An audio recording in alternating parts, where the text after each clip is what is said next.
өнөөдөр улсын хурлаар Монгол улсыг 2021-ээс 25 онд хөгжүүлэх үндсэн чиглэл. За 2024 оны төлөвлөгөөний тайлан хилцэж дүгнэлээ. За энд төрийн аудитын байгууллага хууль заасан бүр эрхийн хүрээнд аудитын дүгнэлтийг танилцуулсан. Үндсэн чиглэлийн үр дүнг бол үндсэнд нь 67.7% хэрэгжсэн гэж дүгнсэн байна. Нийт 243 тус дарга хэмжээг хэрэгжүүлэхээр төлөвлөснөөс өнөөдрийн байдлаар 34 арга хэмжээ өрн хэрэгжиж 190 орчим тус дарга хэмжээ хэрэгжих шатандаа явж байна. За нөгөө төгөр бас хэрэгжээгүй нэг 5-6 арга хэмжээ байна. Эхлэлийн шинж шаардлагатай. За үндсэндээ энэ дээр засгийн газрын хяналт хэрэгжүүлэгч газар, за улсын хурал, за төрийн аудитын байгууллагын гаргасан дүгнэлт бол ойролцоо дүнтэй байгаа. Энэ дээр өгүүлсэн барьсан зүйл байхгүй байгаа. Ер нь бол бид бүхэн бас нэг юмыг харах ёстой. Дээхэн үед Монгол улс өөрөө бүх ажил амьдралаа төлөвлөж явдаг байсан. Улсын төлөвлөгөөний комисс, улсын төлөвлөгөөний хорооч билүү ийм байж байгаа байхгүй болж нэг хэсэг тасраад үүний дараа үндэсний хөгжлийн газар тэгээд өнөөдөр бүр бас эдийн засгийн хөгжлийн яам хүрт байгуулагдаад хөгжлийн бодлого төлөвлөлтийн хууль хэрэгжээд өнөөдөр анх удаага энэ одоо бас нэлээд хэдэн жилийн дараа энэ үндсэн чиглэлээ бас хэлж талдлаас нь дүгнэлт цэгнэж ярьж байгаа нь ажил амьдралыг урагшлуулахад алдаа оноогоо цэгнэхэд чааш нь одоо бас хэрэгжүүлэх бодлого зорилтоо тодорхойлоход чухал ашигтай арга хэмжээ боллоо. Ер нь энд бас олон гишүүд за хилцүүлгийн явцад гарч ийн лээ. Энэ аудит одоо юу хийгээд байна? Аудитын зөвлөмж нь хэрэгжиж гэнэ үү, хэрэгжихгүй байна уу гэдэг. Энэ зүйлийг бас ярихад бас олон арга хэмжээг хамтхан цогцоор нь авч үзэх шаардлагатай байт юм. Дэлхийд дээр бол энэ аудитын байгууллагын одоо бүтэц зохион байгуулалтын 3 хэлбэр байна. Тухайлбал ерөнхий аудиторын, аудитын шүүхийн, аудитын зөвлөлийн гэж. За ерөнхий аудитын тогтолцоо бол одоо манай оронд бол байгаа.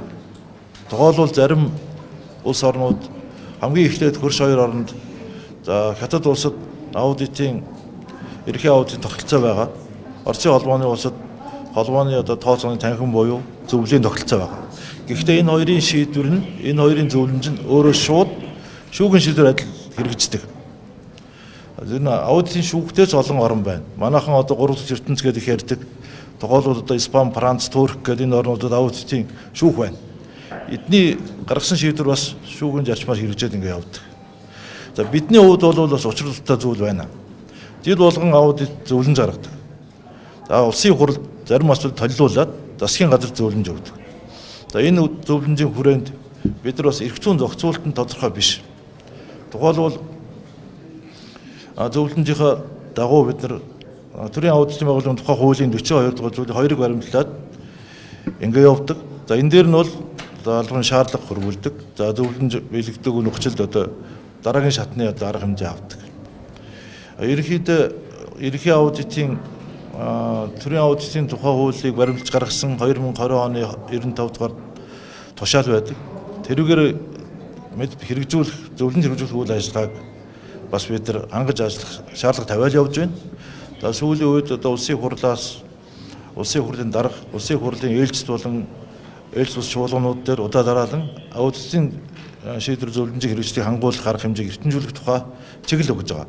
Энэ нь бас манай ажилд их одоо ач холбогдолтой ийм одоо арга хэмжээ болж байгаа бодлогын. За нөгөө төгөр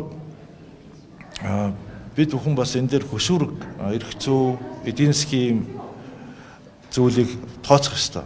Зүгээр би нэг жишээ ярихад миний ойлгож байсан улсын аудит арбитрийн байгууллага гэж байсан. Улсын арбитрийн байгууллагад тухайлбал улсын төлөвлөгөө даалгаврыг биелүүлэхтэй холбоотой үндсэн зорилго чиглэгддэг байсан. За энэ улсын төлөвлөгөө даалгаврыг биелүүлээгүйгээс үүдэн гарах байгууллагуудын хоорондын аж ахуй маргааныг эцэстэн шийдвэрлэдэг. Хэрвээ энэ дээр гарсан одоо хохирол, төлбөр тооцоо, алдан хүү тургуулын хэмжээг тухайн арбитрийн байгууллага 50% хувиар нэмэгдүүлэх буюу 50% хувиар бас хөнгөлдөг. За хариуцлагагүй хандсан албан тушаалтанд одоо тодорхой сарын цалингаад хорох хэмжээний одоо ийм хариуцлага тооцдог, дараагийн шатны арга хэмжээг авдаг ийм байсан юм а. Ийм бүх зүйлүүдийг хүртэл одоо бас бодож суул, хууль эрх зүйн бас өөрчлөлт шинжилт хийх шаардлагатай байж болох юм. Тэгэхээр бид бол өмнөх одоо ирээдүгөө бүгдийг нь одоо хосолж явах ёстой юм а.